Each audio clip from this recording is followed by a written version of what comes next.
नमस्कार प्यारे दर्शकों, मैं हूं कमल दुबे, आपका ज्योतिष मित्र। सौभाग्य सलाह में आपका स्वागत करता हूं। प्यारे दर्शकों, आज आपको सरस्वती योग के विषय में समझाएंगे और बताएंगे कि इस योग में जन्म लेने वाला जातक जीवन में किस प्रकार के गुणों से युक्त होता है। सबसे पहले इस योग में जन्म लेने वाले जातक की क्या विशेषताएं हैं उसको आपको बताते हैं। इस योग में जन्म लेने वाला जातक बुद्धिमान, गद्य पद्य, नाटक, गणित, अलंकार शास्त्र में कुशल, काव्य आदि का रचयिता, शास्त्रों के अर्थ में पारंगत, जगत प्रसिद्ध, बहुत धनी, स्त्री पुत्रों से युक्त, राजाओं द्वारा सम्मानित, भाग्यवान होता है। अब यह योग बनता कैसे है? अगर आपने अपनी कोई कुंडली बनवाई है तो उस कुंडली को सामने रख लीजिए और विशेष करके लग्न कुंडली पे अपनी निगाह को रखिए।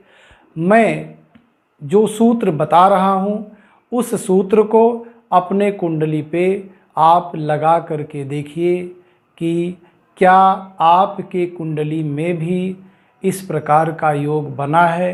अगर बना है तो निश्चित तौर पे मानिए कि यह जो विशेषताएं हमने बताई हैं, यह विशेषताएं निश्चित तौर पे आपके जीवन में जरूर होगी। सूत्र है केंद्र त्रिकोण या द्वितीय घर में बृहस्पति देव, शुक्र देव और बुध देव विराजमान हो। लग्न कोई भी हो। बृहस्पति देव पहले घर में, दूसरे घर में, चौथे घर में, पांचवें घर में, सातवें घर में, नौवें घर में या 10वें घर में 9 नंबर की राशि या 12 नंबर की राशि या 4 नंबर की राशि में उपस्थित हों और इन्हीं घरों में कहीं पर भी बुध देव और शुक्र देव एक साथ या अलग अलग विराजमान होते हैं तो सरस्वती योग का निर्माण होता है। अब आपको समझना यह है कि बहुत सारे लोग यह नहीं जान पाते हैं कि केंद्र के घर कौन से हैं, त्रिकोण के घर कौन से हैं और दूसरा घर कौन सा है।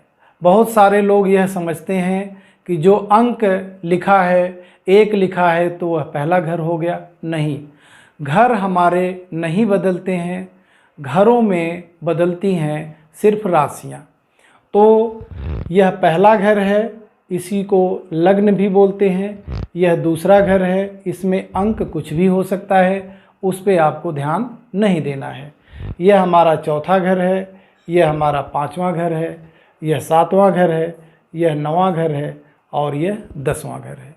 सूत्र के अनुसार पहले, दूसरे, चौथे, 5वें, 7वें, 9वें या 10वें घर में बृहस्पति देव अपनी स्वयं की राशि, धनु राशि या मीन राशि या अपनी उच्च की राशि कर्क राशि में विद्यमान हो और शुक्र और बुध देव भी एक साथ या अलग अलग पहले घर में, दूसरे घर में, चौथे घर में, 5वें घर में, 7वें घर में, 9वें घर में या 10वें घर में विराजमान हो तो बन जाता है सरस्वती योग। प्यारे दर्शकों, गुरु रविंद्रनाथ टैगोर जी की कुंडली वाइट बोर्ड पे हमने बना ली है। गुरुदेव की कुंडली मीन लग्न की कुंडली है। लग्न का मालिक बृहस्पति उच्च का होकर के 5वें घर में विराजमान है। साथ में आप देखिएगा दूसरे और 8वें घर का स्वामी शुक्र द्वितीय घर में विराजमान है और 6ठे घर का स्वामी सूर्य उच्च का होकर के द्वितीय घर में विराजमान है। साथ में 4th हाउस और 7th हाउस, चौथे घर और 7वें घर का स्वामी बुध द्वितीय घर में विराजमान है। द्वितीय घर से हम लोग वाणी को भी देखते हैं, पास पड़ोस से लोगों के संबंध को भी देखते हैं और साथ में पैतृक संपत्ति को भी देखते हैं, बैंक बैलेंस को भी देखते हैं।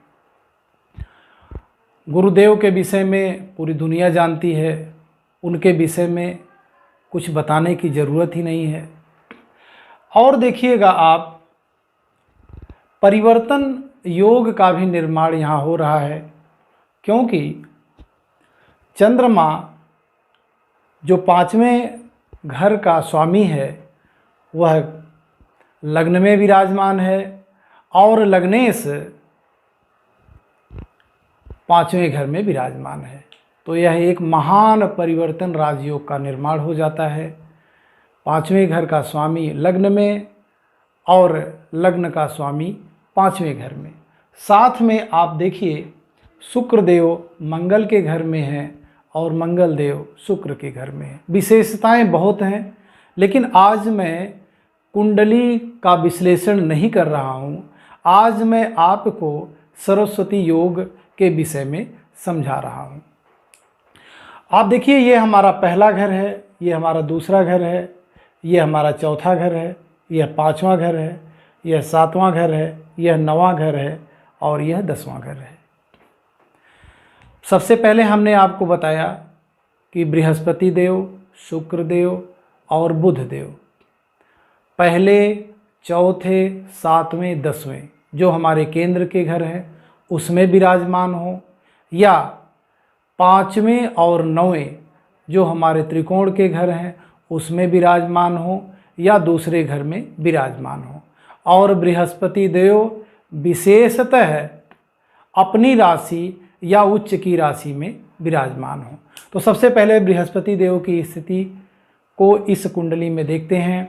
बृहस्पति देव त्रिकोण में चौथे नंबर की राशि कर्क राशि में उच्च के होकर के विराजमान है और शुक्र और बुध द्वितीय घर में विराजमान है। प्यारे दर्शकों, बन जाता है सरस्वती राजयोग। रविन्द्रनाथ टैगोर गुरुदेव पूरी दुनिया में छाए रहे, पूरी दुनिया उनकी सम्मान करती है और क्यों नहीं सम्मान करेगी, क्योंकि वह सरस्वती के पुत्र के रूप में इस पृथ्वी पर विशेषतः भारतवर्ष में आए और भारतवर्ष का मान सम्मान यश कीर्ति पूरे दुनिया में फैला करके इस संसार से गए। प्यारे दर्शकों, आप भी अपने कुंडली में इस योग को लगा करके देखिए, क्या पता आपके घर में कोई ऐसा संतान, कोई ऐसा पुत्र, कोई ऐसी पुत्री जन्म ली हो, तो निश्चित तौर पे मानिए कि वह भी सरस्वती का ही पुत्र या पुत्री है। सरस्वती जी की विशेष कृपा ऐसे लोगों पर रहती है। फिर एक नए योग को लेकर के आपके बीच में उपस्थित होंगे और आसानी से उस योग को समझाने का प्रयास करेंगे। वीडियो को लाइक, शेयर, कमेंट, सब्सक्राइब करना मत भूलिएगा। आप सभी दर्शकों का बहुत बहुत धन्यवाद।